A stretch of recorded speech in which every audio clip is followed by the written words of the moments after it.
नमस्कार, मैं हूं राजश्री शर्मा। दिन भर की खबरों में सबसे पहले नजर डालते हैं आज के मुख्य समाचारों पर।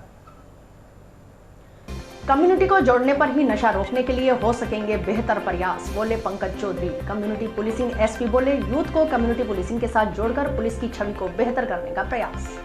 कम्युनिटी पुलिसिंग पर चर्चा, आईपीएस पंकज चौधरी का किया स्वागत। ई रिक्शा चालकों ने आईपीएस के समक्ष रखी समस्या, परिवार के साथ भूख हड़ताल पर बैठी युवती, बेघर करने वाले पिता व अन्य के खिलाफ मुकदमा दर्ज करने की मांग। मंच का दावा, भाजपा को अति पिछड़ा वर्ग की अनदेखी पड़ी भारी, बात को अनसुना करने पर पूरे भारत में आंदोलन खड़ा करने की दी चेतावनी। और अब समाचार विस्तार से। कम्युनिटी पुलिसिंग राजस्थान जयपुर के पुलिस अधीक्षक आईपीएस पंकज चौधरी ने जिले के युवाओं में फैली ड्रग्स की प्रवृत्ति पर चिंता जताते हुए कहा है कि इस पर अंकुश लगाने के लिए तमाम तरह की कोशिशें पुलिस प्रशासन की ओर से की जा रही है।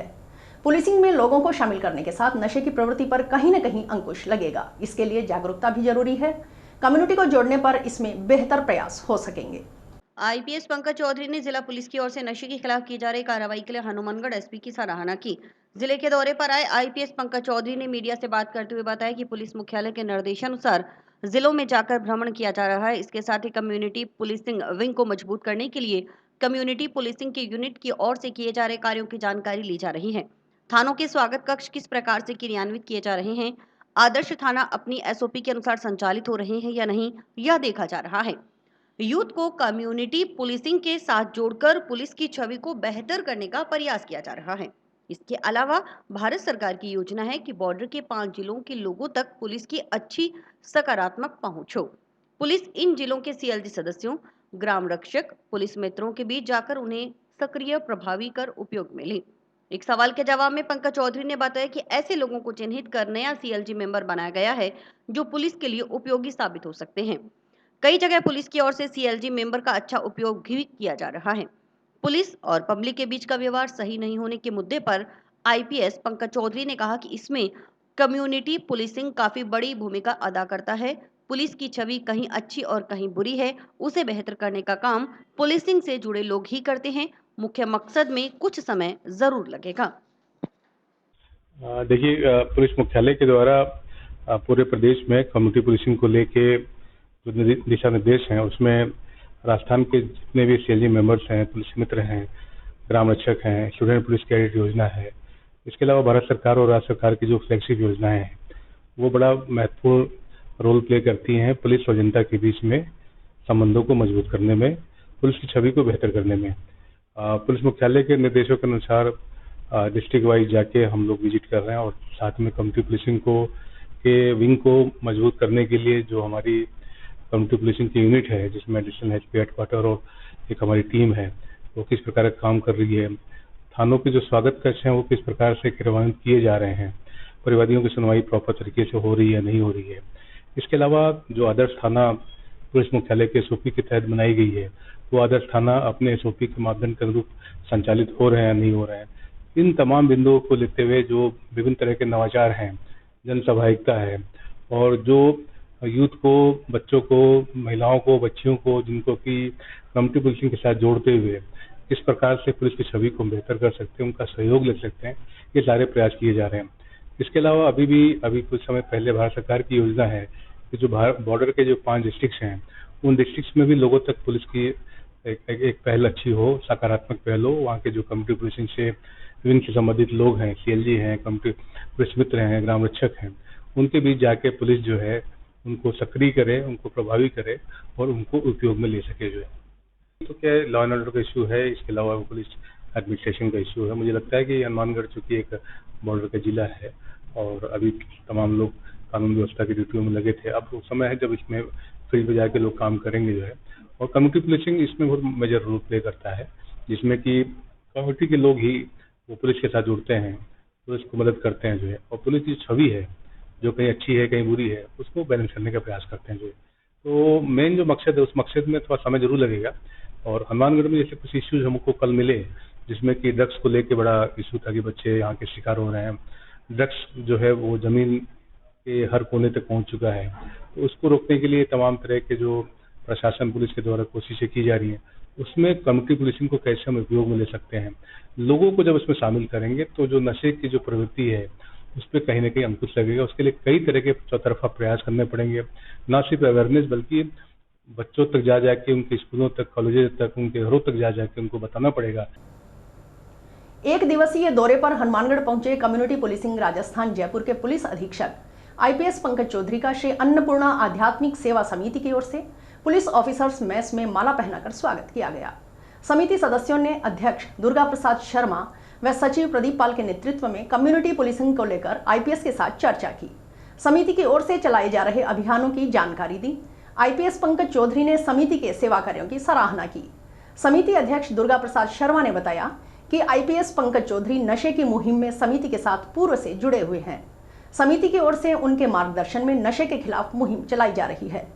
इस मौके पर वार्ड पंच साधु सिंह, कुलवंत सिंह, वार्ड पंच प्रतिनिधि मंगतूराम पूनिया, डॉक्टर दिनेश कुमार, सरपंच सुनील क्रांति आदि मौजूद रहे।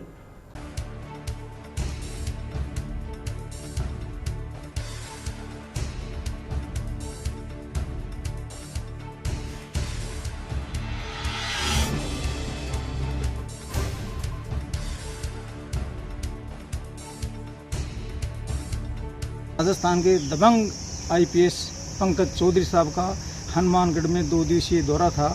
इस दौरान अन्नपूर्णा आध्यात्मिक सेवा समिति द्वारा उनका हार्दिक स्वागत और अभिनंदन किया गया। श्री पंकज चौधरी साहब नशे की मुहिम में आध्यात्मिक अन्नपूर्णा सेवा समिति के साथ जुड़े हुए हैं। इन्होंने पहले यहाँ मार्गदर्शन दिया है, हमें संबोधित भी किया है और ये हमारी संस्था से काफ़ी समय से जुड़े हुए हैं। इसी दौरान स्वागत की कड़ी में ई रिक्शा वालों ने भी आईपीएस साहब का जोरदार स्वागत किया और वो भी इनसे अपनी समस्याओं को लेकर मिले।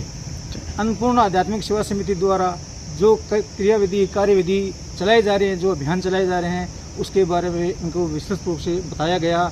इन्होंने समिति की सराहना की। जैसे नशे के लिए समिति द्वारा मुहिम चलाकर जागरूकता की जा रही है, ऐसे ही गरीब कन्याओं, गरीब प्रसूताओं उनको सहायता की जा रही है। ऐसे ही गरीब कन्याओं की शादियों में सहायता की जा रही है। अन्य सामाजिक कारोबार अन्नपूर्णा आध्यात्मिक सेवा समिति द्वारा किए जा रहे हैं, जिनके बारे में पंकज चौधरी साहब को विस्तृत रूप से बताया गया।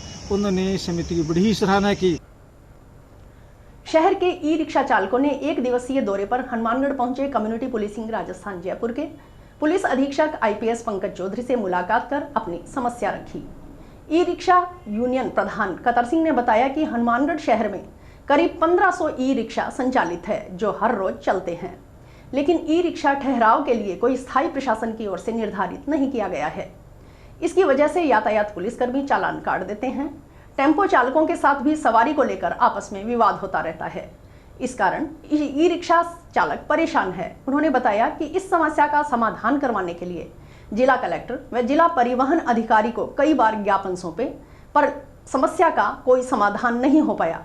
उन्होंने आईपीएस पंकज चौधरी से मांग की कि इस समस्या का स्थायी समाधान निकलवाकर ई रिक्शा खड़े करने के लिए जगह सुनिश्चित करवाई जाए। सामाजिक समरसता न्याय मंच के पदाधिकारियों का दावा है कि उनकी मांगों की अनदेखी करना भारतीय जनता पार्टी को लोकसभा चुनाव में महंगा पड़ा है। उन्होंने चेतावनी दी है कि अगर अब भी उनकी बात को अनसुना किया गया तो आंदोलन को पूरे भारतवर्ष में फैलाया जाएगा। गुरुवार को जंक्शन स्थित प्रजापति धर्मशाला में हुई प्रेस वार्ता में सामाजिक समरसता न्याय मंच अध्यक्ष राम प्रताप भाट ने बताया कि जातीय जनगणना करवाने, रोहिणी आयोग व वर्मा आयोग की रिपोर्ट सार्वजनिक कर लागू करने व ओबीसी आरक्षण का वर्गीकरण करने की 3 सूत्री मांगे मंच की ओर से लोकसभा चुनाव से पहले दोनों मुख्य राजनीतिक पार्टियों भाजपा कांग्रेस तक पहुंचाई गई थी। प्रेस वार्ता में मंच के जिला संयोजक मनीराम कारगवाल, सचिव दुर्गादत्त सैनी, तहसील अध्यक्ष विक्रम रामगढ़िया, देवीलाल भाटी, सतगुरुपाल बंगा, राकेश कुमार, रामदयाल, विनोद कुमार, कालूराम निराणिया, रोहित स्वामी, भारतेंदु सैनी, संदीप घोड़ेला व कंवरपाल डाल मौजूद रहे।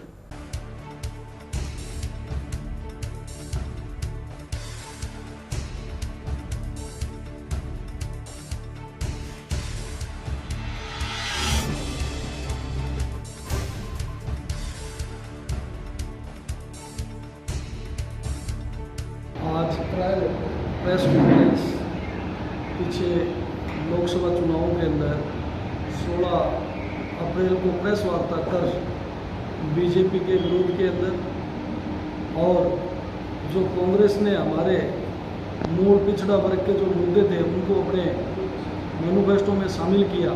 मुद्दों के आधार पे हमने कांग्रेस को समर्थन दिया था।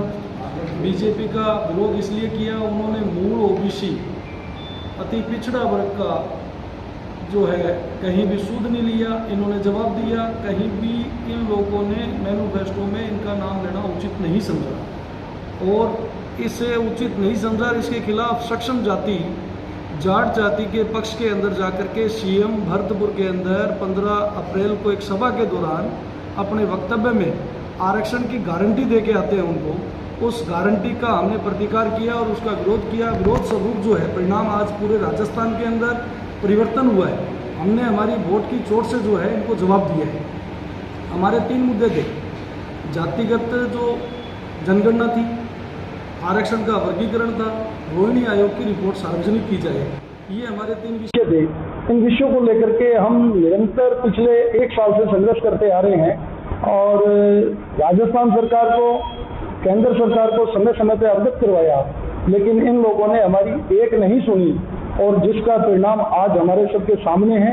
हमने विधानसभा के अंदर देखा, माननीय प्रधानमंत्री हमारे नजदीक विधानसभा क्षेत्र पीलीभीत में आए और उन्होंने एक सक्षम जाति के आरक्षण की बात 1999 की जो दोहराई थी, उसका परिणाम हमने वोट की चोट के साथ उस टाइम भी दिया विधानसभा में और यही परिणाम हमने लोकसभा के अंदर जो है दोहराया है। इसका जवाब हमने दिया है। आगामी हमारा जो है, अगर हमारी बात को कहीं प्रायोरिटी में नहीं लिया जाता है, अति पिछड़ा वर्ग के जो हक और अधिकार है उन पे और कुठाराघात है, उसके लिए हम लोग जो है इसको समय समय पर अवगत करवाते रहे हैं, लेकिन इन लोगों के अभी तक कान पे जू तक नहीं रेंगी है और ये जो है आए दिन ऊट पटांग जो वक्तव्य दे रहे हैं उसका परिणाम जो है इन लोगों ने देखा है, राजस्थान में देखा है और आगामी अगर ये हमारी बात को कहीं इग्नोर किया जाता है तो हम इसको पूरे भारत के अंदर आंदोलन के रूप में चलाएंगे और संगठन सामाजिक समरसता न्याय मंच और मूल ओबीसी,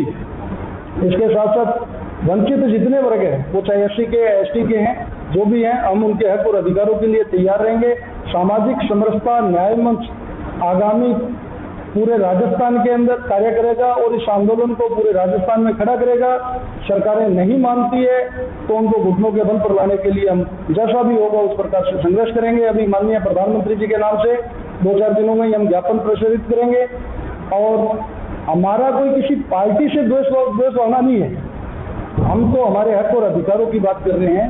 हक और अधिकारों को लेकर के अगर आज सत्ता के अंदर बीजेपी है तो हम तो मांग उनसे करते हैं और उनसे करते हैं। जबकि रोहिणी आयोग जो है उसका गठन 2017 के अंदर माननीय प्रधानमंत्री जी के नेतृत्व में हुआ, लेकिन आज 2024 तक उन्होंने अभी तक उसको सार्वजनिक नहीं किया है। तो हम जो है हक और अधिकारों से वंचित जो रहे हुए हैं, उसके लिए हम हमारे हक और अधिकारों को मांग रहे हैं।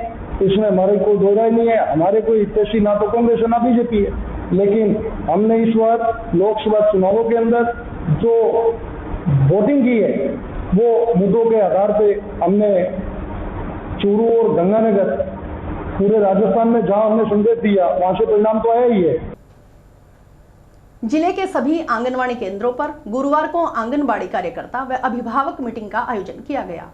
इसमें 3 से 6 साल तक के अधिक से अधिक बच्चों का आंगनवाड़ी केंद्र में प्रवेश करवाने पर चर्चा की गई। इसके साथ ही जिला कलेक्टर के निर्देशानुसार आंगनबाड़ी केंद्रों पर नशा मुक्ति के लिए जागरूकता कार्यक्रम भी आयोजित किया गया। इसी क्रम में जिला मुख्यालय के वार्ड 7 स्थित आंगनबाड़ी केंद्र बी पर आयोजित कार्यक्रम में महिला एवं बाल विकास विभाग के उपनिदेशक प्रवेश सोलंकी शामिल हुए। उपनिदेशक प्रवेश सोलंकी ने कहा कि कोई भी 3 से 6 साल का बच्चा ऐसा न रहे जो आंगनबाड़ी केंद्र या विद्यालय नहीं आता। सरकार आंगनबाड़ी केंद्रों पर पोषाहार, शालापूर्ण शिक्षा सहित अन्य सुविधाएं दे रही है। उन्होंने कहा कि नशा एक ऐसा अभिशाप है जो समाज से जुड़ा हुआ है। नशे को रोकने के लिए दंडात्मक कार्रवाई की जाती है। नशा बेचने व सप्लाई करने वालों को पकड़ा जाता है। आंगनबाड़ी केंद्र प्लेटफॉर्म के माध्यम से लोगों को यह संदेश देना है कि अभिभावक अपने बच्चों को शुरुआत से ही नशे की लत से दूर रखें। किसी भी व्यक्ति को बच्चे के सामने नशा न करने दें। नशा करने वाले को नशा छोड़ने के लिए प्रेरित करें। महिलाएं इसमें अपनी अहम भूमिका निभा सकती हैं। उन्होंने बताया कि नशा मुक्ति के संबंध में पूरे साल भर का कैलेंडर जारी किया गया है। यह कार्यक्रम लगातार जारी रहेगा। आज आंगनवाड़ी केंद्रों पे, जिले के समस्त आंगनवाड़ी केंद्रों पे पेरेंट्स आंगनवाड़ी कार्यकर्ता अभिभावक मीटिंग का आयोजन किया जा रहा है, जिसमें आंगनवाड़ी केंद्र पर आने वाले बच्चों को जुड़ाव के लिए प्रयास किया जाता है। आंगनवाड़ी पर ज़्यादा से ज़्यादा बच्चों का इन्वॉल्वमेंट कराएं और कोई भी बच्चा 3 से 6 साल का ऐसा ना रहे जो किसी स्कूल में या आंगनवाड़ी केंद्र पर ना आता हो। उसके इन्वॉल्वमेंट की प्रक्रिया है और जितना नामांकन ज़्यादा बढ़ सकता है, सरकार आंगनवाड़ी केंद्रों पे पोषाहार, शाला पूर्व शिक्षा और सभी तरह की सुविधाएं दे रही है। मैं लोगों से अपील करूंगा कि ज़्यादा से ज़्यादा बच्चों को बुला के लिए। आज इसी अवसर पर जो हमारे जिला कलेक्टर महोदय के आशीर्वाद से और उनके संज्ञान से कार्यक्रम किया जा रहा है नशा मुक्ति के लिए, उसमें आंगनवाड़ी केंद्रों पे हम लोग नशा मुक्ति के जागरूकता के लिए भी कार्यक्रम कर रहे हैं।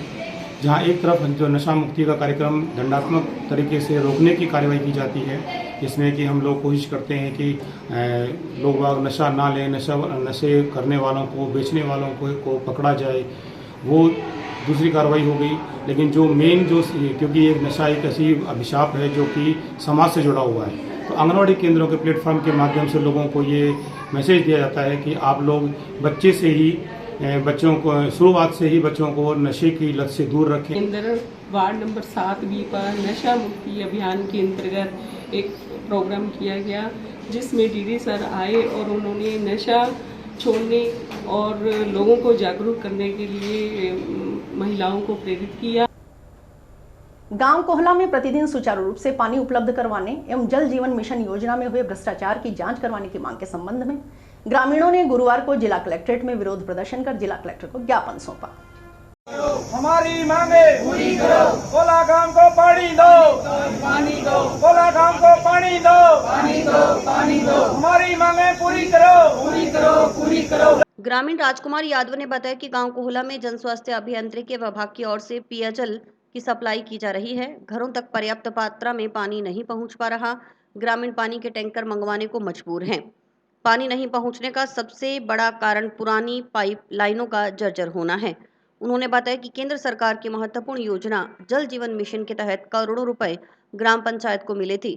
जन स्वास्थ्य अभियंत्रिकी विभाग के अधिकारियों, ठेकेदार, जनप्रतिनिधियों ने मिलकर इस योजना में घोटाला कर दिया। गांव में 1-2 जगह पाइप बिछाकर कुछ घरों में कनेक्शन कर खानापूर्ति कर दी गई। वार्ड 4, 5, 6 में पानी की किल्लत से ग्रामीण गर्मी के मौसम में परेशान हैं। उन्होंने बताया कि गांव के अंतिम छोर के घरों में पर्याप्त मात्रा में पानी नहीं पहुंच पा रहा। इसका कारण जिस जगह पाइपलाइन बिछाई गई वहां के घरों में पानी की मोटरें चलना है। गांव में अनेक अवैध कनेक्शन हैं। बार बार अवगत करवाने के बाद भी विभाग की ओर से कोई कार्रवाई नहीं की जा रही। ज्ञापन के जरिए मांग की गई कि जल जीवन मिशन योजना की जांच करवाने व गांव में प्रतिदिन सुचारू रूप से पानी सप्लाई के लिए जन स्वास्थ्य अभियंत्रिकी विभाग को आदेश दिया जाए। कोल्ला गांव पंचायत कोल्ला कोल्ला में रहना रहा 4 बारड 5 बारड 6 बारड पानी बिल्कुल ही कोई नहीं आवा। और नहर की बंदी है कोई नहीं, नहर आवे हफ्ते की हफ्ते, नहर को पानी बिल्कुल ही वाटर बक्स में कोई नहीं आने लग रही। ट्यूबवेल को पानी देवा उल्टी दस्त सब के बुखार हो गयो भी पानी गंदवाड़ पड़े है। नहर डिग्गिया में जाके देखो थे लेना बिछाई है क्या पाइप गेरी है घटिया गफलाबाजी करे वाटर बक्स सारा और अन्य कह क्या उठा पड़े आपने ट्यूबवेल को चला दिया पानी जेका बद तमीजी बात करे पानी छोड़ने को कहाँ जब गए जो ये बात की जांच होनी चाहिए और पानी आना चाहिए को लगाऊंगा माँ इतो में कराना चाहवा परेशानी दूर होनी। मैं गाँव कोल्ला आया कोल्ला का लोग जी पानी की सप्लाई ने लेकर बहुत परेशान होने लग रहा है। जलदाय विभाग ने बार बार कहने के बाद भी कोल्ला के अंदर पीने को पानी को नहीं आना। जी का वार्ड नंबर 4, 5, 6 अंतिम छोर का जितना भी घर है बटे पीने को पानी को नहीं जाने लग रही हो। लोग गरीब आदमी जी को 300 रुपया दिहाड़ी कर गया हुआ है, वो टैंकर पानी गिराने लग रही है। बात दिहाड़ी पेंगी टैंकर पानी घोड़ने लग रही है। जलदाय विभाग ने बार बार कहने लग रहे हैं अभी हमारी सुनने को नहीं लग रहा। और इनको सब बड़ा कारण हुआ है कि जल जीवन मिशन योजना जो केंद्र सरकार की आई करोड़ों रुपए की महत्वपूर्ण योजना ही वे योजना के अंदर जिका अधिकारी, ठेकेदार और जनप्रतिनिधि मिलकर घोटालो कर लियो। पाइपा गाली को नहीं और घटिया पाइपा 1-2 गलियां के अंदर डालकर 5-10 घर में कनेक्शन कर गया और बांध दिखा दियो कि सारा गांव में कर दियो, जबकि ऐसा कुछ भी को नहीं होया। कलेक्टर साहब ने आज में कह गए यहाँ भी थे आगे जांच करो देखो पानी हमारे बिल्कुल को। आज कलेक्टर साहब गया विजिट करने वास्ते तो अधिकारी जी का जलदाय विभाग बड़ा चालू आदमी है पूरा बे ले गया भट्टी जगह जी का पानी जाने लग रही है जी को अंतिम जगह है ज्यादा पानी पुगन कौन ला रहे हो बटा कलेक्टर साहब ने भी कौन ले गया। तो आप में कलेक्टर साहब के थे जाकर बांध घर में देखो साहब पानी बिल्कुल को नहीं आने लग रही हो। और पाइपलाइन बे कटा गई करोड़ों रुपया जो केंद्र सरकार दिया है बे रुपया किना गया कौन लोग खा गयो मांगी थे जांच करो कलेक्टर साहब ने मैं कहे हुआ है कॉपी में मुख्यमंत्री साहब ने और जिको जल संसाधन मंत्री और ग्रामीण पंचायती राज मंत्री है जयपुर बाने भिजवाऊंगा। उम्मीद है सरकार भ्रष्टाचारियों पर कार्रवाई करेगी और कोल्ला गांव में पूरा पानी मिलेगा। उधर जन स्वास्थ्य अभियांत्रिकी विभाग के अधिशासी अभियंता जितेंद्र झाम ने बताया कि कोहला के वार्ड 4, 5 और 6 में पानी न पहुंचने की समस्या सामने आई थी। समस्या दूर कर दी गई है। गुरुवार सुबह जिला कलेक्टर व उन्होंने चेक किया तो सप्लाई अंतिम छोर के घरों तक सही पाई गई। हालांकि कुछ ग्रामीणों की अभी भी शिकायत है कि उनके घरों में पानी नहीं पहुंच रहा। जेईएन को मौके पर भेजा गया, वे दोबारा चेक कर रिपोर्ट करेंगे। सभी को पेयजल सप्लाई सुचारू रूप से मिले, इसके लिए विभाग प्रयासरत है। उन्होंने बताया कि पाइपलाइन की टेस्टिंग चल रही है। टेस्टिंग में कुछ परेशानी आने पर टेस्टिंग रोककर जहां तक नई लाइन शुरू हो चुकी है वहां से पुरानी लाइन से जोड़ा गया है। गर्मी कम होने के बाद दोबारा टेस्टिंग की जाएगी। टेस्टिंग के बाद गांव में पेयजल सप्लाई पूर्णतः सुचारू हो जाएगी। कोल्ला में वार्ड नंबर 4, 5, 6 में पूरे में दिक्कत थी, जिसे ठीक करवा दिया गया था और सप्लाई चेक की गई थी। सप्लाई अंतिम छोर तक सही पाएगी और आज सुबह कलेक्टर साहब द्वारा भी चेक किया गया, मेरे द्वारा भी चेक किया गया। अंतिम छोर के घरों में पानी की सप्लाई पूर्णतः सही पाएगी। आज उसके बाद ग्रामीणों द्वारा फिर ज्ञापन दिया गया है कि हमारे कुछ घरों में समस्या आ रही है, तो हमारे जेईएन साहब आज मौके पर गए हुए हैं। गांव हिरनावाली के चक 18 mm के निवासी एक युवती गुरुवार को अपनी माता, भाई सहित परिवार के अन्य सदस्यों के साथ जिला कलेक्ट्रेट परिसर स्थित पार्क में राष्ट्रपिता महात्मा गांधी की मूर्ति के समक्ष भूख हड़ताल पर बैठ गई। युवती का आरोप है कि उसके पिता वगैरह ने राजीनामा की शर्तों का उल्लंघन कर घर से निकाल दिया व घरेलू सामान उठाकर ले गए। उन्होंने जिला कलेक्टर, पुलिस अधीक्षक जंक्शन व महिला पुलिस थाना में शिकायत की, लेकिन कोई कार्रवाई नहीं हुई। युवती ने चेतावनी दी है कि जब तक मुकदमा दर्ज नहीं होता वे भूख हड़ताल समाप्त नहीं करेंगे। मुकदमा दर्ज करने तक उनकी भूख हड़ताल व धरना जारी रहेगा।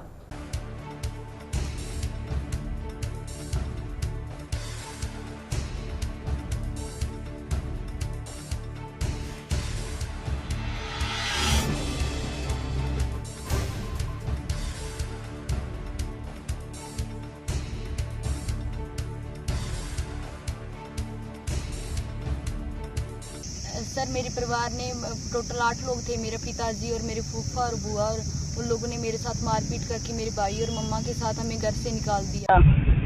और हमें घर पे अभी हमें 3 दिन हो गए, हम घर से बाहर हैं। सर, हमने पुलिस थाने, महिला थाने में भी रिपोर्ट लिखाई, हमारी कार्रवाई नहीं हुई। सिटी थाने में गए, उन लोगों ने बोला आप महिला थाने जाओ। हम एसपी सर के पास भी गए थे, उन्होंने भी कोई कार्रवाई नहीं की। और जिला कलेक्टर के पास भी कल आए थे, पर हमारी अभी तक कोई कार्रवाई नहीं उन लोगों के खिलाफ। सर, आज हम यहाँ भूख हड़ताल और धरने पर बैठे हैं। जब तक हमारी सुनवाई नहीं होगी हम यहीं से कहीं नहीं जाएंगे। हाँ जी, मेरे बच्चा ना बहुत बुरी तरह नाल इन्हां दी पिटाई कीती गई। ਇਹਨਾਂ ਨਾਲ ਸਾਨੂੰ ਘਰ ਦੇ ਵਿੱਚੋਂ ਬਾਹਰ ਕੱਢ ਦਿੱਤਾ ਗਿਆ। ਸਾਨੂੰ ਕਹਿੰਦੇ ਘਰ ਦੇ ਵਿੱਚ ਵੜਨ ਦਾ ਤੁਹਾਨੂੰ ਕੋਈ ਹੱਕ ਨਹੀਂ ਹੈ। ਭੂਆ, ਫੁੱਫੜ ਤੇ ਸਾਡੇ ਘਰ ਦੇ ਮੇਰੇ ਘਰ ਵਾਲਾ ਅਤੇ ਮੇਰਾ ਸਸੁਰ ਜੀ ਸਾਰੇ ਬਾਕੀ ਵਿੱਚ ਸੀਗੇ, ਮੰਨ ਲੈ 8-10 ਘਰ ਦੇ ਅਗਵਾ ਹੈ। ਹਾਂਜੀ, ਸਾਡਾ ਨਿਆਂ ਸਹੀ ਹੋਣਾ ਚਾਹੀਦਾ ਜੀ। ਜੋ ਅਸੀਂ ਨਿਆਂ ਮੰਗ ਰਹੇ ਹਾਂ ਉਹ ਹੀ ਮਿਲ ਰਹੀ ਸਾਨੂੰ। ਹਾਂਜੀ, ਅਸੀਂ ਆਪਣੇ ਦੇ ਵਿੱਚ ਜਾਣਾ ਚਾਹੁੰਦੇ ਹਾਂ, ਸਾਨੂੰ ਉਹ ਘਰੇ ਵੜਨ ਨਹੀਂ ਦਿੰਦੇ। ਉਹਨਾਂ ਨੇ ਲੋਕ ਕਰ ਰੱਖਿਆ, ਬਾਹरों अंदरों कुंडे डाल रखे। कितने दिन? शहर के कुछ जागरूक नागरिकों ने गुरुवार को जिला कलेक्टर कानाराम को ज्ञापन सौंपकर हनुमानगढ़ जिले की मुख्य सड़कों के किनारे दोनों ओर छायादार व दीर्घायु वृक्ष लगवाने की मांग की। राजवीर सिंह ने बताया कि राजस्थान प्रदेश की जलवायु गर्म और शुष्क है। पूरे वर्ष में अधिकांश समय यहाँ तापमान उच्च ही रहता है। इन्हीं कारणों से राजस्थान को भारत का सबसे गर्म राज्य माना जाता है। प्रदेश की गर्म जलवायु और घटते भूजल स्तर को केवल मात्र वृक्ष लगाकर ही नियंत्रित किया जा सकता है। यादविंदर सिंह ने कहा कि भीषण गर्मी और लू तापघात के कारण मानव जीवन व अन्य सभी प्राणियों के जीवन को खतरा है। इससे अत्यधिक विद्युत ट्रांसफार्मर आग लगने से खराब हो रहे हैं। तपती सड़कों पर पेट्रोल वाहनों में अचानक आग लग रही है। उन्होंने बताया कि राजस्थान प्रदेश में वर्ष 2023 में हुई वर्षा 123 वर्षों में सर्वाधिक वर्षा का रिकॉर्ड रहा, लेकिन इसका सदुपयोग अपेक्षित था। यदि सड़कों के किनारे वृक्षारोपण किया गया होता तो काफी हद तक वर्तमान स्थिति से राहत मिलती। उन्होंने सुझाव दिया कि जीवन और प्रकृति पर जोखिम की इस विकट परिस्थितियों में पार्कों, सरकारी संस्थाओं और कुछ सड़कों के डिवाइडरों पर सजावटी पौधे लगाने की अपेक्षा मुख्य सड़कों के दोनों किनारों पर छायादार और दीर्घायु वृक्ष लगाए जाएं, जो जरूरी हैं, जो हमें लू तापघात के समय वायु प्रदूषण, ध्वनि प्रदूषण से भी सुरक्षित रखेंगे। ज्ञापन के जरिए मांग की गई कि मुख्य सड़कों के किनारे दोनों ओर समानांतर और लगातार पंक्तियों में केवल छायादार और दीर्घायु पेड़ पौधे लगाए जाएं। इन वृक्षों को कम से कम 2 वर्षों में लोहे या ईंटों से निर्मित ट्री गार्ड से सुरक्षित रखा जाए। हम हनुमानगढ़ के स्थानीय नागरिक हैं। आज हम जिला कलेक्ट्रेट में कलेक्टर साहब के समक्ष प्रस्तुत होकर हमने एक ज्ञापन दिया है कि जो मुख्य सड़कें हैं, जो तहसीलों को जोड़ती हैं, हमारे जो ये मुख्यालय पर जो मुख्य सड़कें हैं, इनके दोनों तरफ सड़क के किनारे दोनों तरफ क्या छायादार वृक्ष लगाए जाएं और 2 साल तक इनको ट्री गार्ड से सुरक्षित रखा जाए। और जो स्थानीय निकाय हैं, जैसे नगर परिषद है, पंचायत समिति हैं, उनसे क्या है इनके ट्री गार्ड की व्यवस्था करवाई जाए, उनके लिए कोई ऑर्डर करवाए जाएं कि ये ट्री गार्ड उपलब्ध कराएं और स्थानीय निकायों को क्रमबद्ध उसको कर्तव्यबद्ध किया जाए कि उनको सिंचाई के लिए कर्तव्यबद्ध किया जाए, रूटीन में उनको सिंचाई दी जाए। अभी जो नई सड़कों का निर्माण किया जा रहा है, उनके डिवाइडर बनाए जा रहे हैं, वहाँ पे कोई भी वृक्षारोपण के लिए कोई भी जगह नहीं छोड़ी जा रही और डिवाइडरों पर भी वृक्षारोपण के लिए जगह छोड़ी जाए और उसके सड़क के दोनों तरफ, प्राय दोनों तरफ समांतर क्रम में लगातार पंक्तियों में क्या छायादार वृक्ष लगाए जाएं। पुत्र के विकलांग प्रमाण पत्र में 40% विकलांगता की जगह 100% विकलांगता दर्ज करवाने की मांग के संबंध में एक पिता ने गुरुवार को जिला कलेक्टर को ज्ञापन सौंपा। अपने पुत्र को गोद में उठाकर पत्नी के साथ जिला कलेक्टर कानाराम के पास पहुंचे नोहर तहसील के गांव थालड़ का निवासी जसवीर सिंह मेघवाल ने बताया कि उनका पुत्र शिवा पूरी तरह से विकलांग है। उसके शरीर का कोई भी अंग कार्य नहीं करता, न ही उसे दिखाई देता है।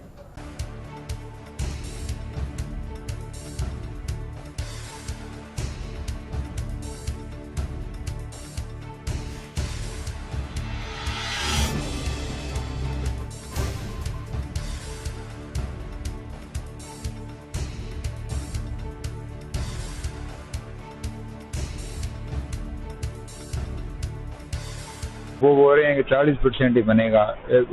फिर नोहर सरकारी अस्पताल में गया था, फिर उन्होंने सोनड़ी बस अड्डे के पास एक सरकारी अस्पताल है, वहाँ पर भी गया था। वो कह रहे हैं कि अब आपको हनुमानगढ़ जाना पड़ेगा। हनुमानगढ़ में कलेक्टर ऑफिस में आया हूँ और कलेक्टर साहब कह रहे हैं कि कितने % विकलांग है। सर अब आप देख लो, ये तो 100% विकलांग है। इसका क्या दे रखा है? सर इसको तो 40% दे रखा है। हम आपको हमने आपका नंबर नोट कर लिया, आपके पास कॉल आएगी तो आपको वो संपर्क कर देंगे। सर हम तो गरीब लोग हैं, दिहाड़ी मजदूरी करते हैं, इतना पैसा नहीं है हमारे पास इनको एकदम सही इलाज करा सके। सरकार से जो भी कुछ आता है तो सरकार इनको तो महीने की 750 आती है, और वो भी अब बंद हो गई है। सत्यापन वगैरह कुछ हो नहीं पा रहा है, न तो फिंगरप्रिंट आ रहे हैं और न आंखों की रेटिना आ रही है। तो हम सुबह से आए हैं, परेशान हो रहे हैं, हालत बदतर है। अखिल भारतीय संयुक्त बावरी किसान महासभा की ओर से पूर्व राष्ट्रीय अध्यक्ष महावीर प्रसाद सोलंकी की 22वीं पुण्यतिथि के मौके पर गुरुवार को जरूरतमंद परिवार की एक बेटी का सामूहिक विवाह करवाया गया। जंक्शन में तारघर के नजदीक स्थित धर्मशाला में आयोजित कार्यक्रम में मौजूद जिला परिषद सदस्य मनीष गोदारा सहित अन्य गणमान्य नागरिकों ने नवविवाहित वर वधू को आशीर्वाद देकर उनके सुखी दाम्पत्य जीवन की कामना की। वर वधू का हिंदू रीति रिवाज के अनुसार विवाह संपन्न हुआ।